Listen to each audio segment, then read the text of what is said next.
देखिए, पंचायत इलेक्शन में हमारी तैयारी चल रही है, जिसमें मैं बताना चाहूँगा कि इस समय हमारा जो सिंबल अलॉटमेंट के बाद बैलेट राइटिंग का जो प्रक्रिया है वो चल रहा है, जिसमें हमारे 15 लाख बैलेट रिसीव हुए थे और हमने चारों आरओस को इक्वली डिवाइड किया गया।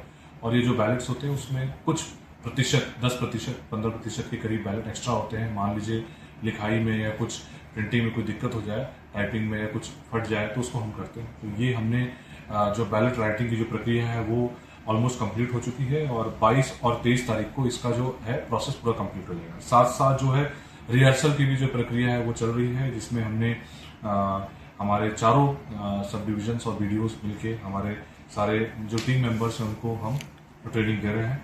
और P-2 जैसे आपको पता है कि 26, 28 और 30 तारीख को इसका जो वोटिंग का जो डे है उसके 2 दिन पहले हमारे जो पार्टीज हैं वो रवाना। अब देखिए, हमारे मामला ये ब्लॉक सदर का है, जिसमें एक हमारे एआरओ हैं, उनकी तरफ से 50 बैलेट मिसिंग मिला और हम उनके पास रिसीविंग भी थी और उनकी तरफ से ये आया कि हमारे पास बैलेट नहीं है, बट हमने उसकी छानबीन की और उस पर उचित कार्रवाई की है।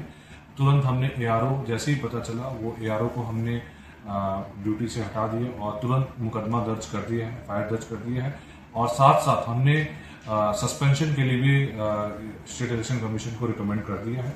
मैं ये बताना चाहूँगा कि जो इलेक्शन टीम है वो पूरा ध्यान से बैलेट पेपर वगैरह पे कार्य कर रही है। कुछ बैलेट जो है उस पर प्रिंटिंग इशूज हो जाते हैं, टाइपिंग लिखने होते हैं, वो इनवैलिड हो जाते हैं। जो इलेक्शन की जो प्रक्रिया है उसमें कोई कोताही नहीं होती है और उसके बाद हमारे जैसे ही राइटिंग का प्रोसेस खत्म हो जाता है, टीम रवाना हो जाएगी और हम 26, 28 और 30 को हम वोटिंग का प्रोसेस स्टार्ट करेंगे।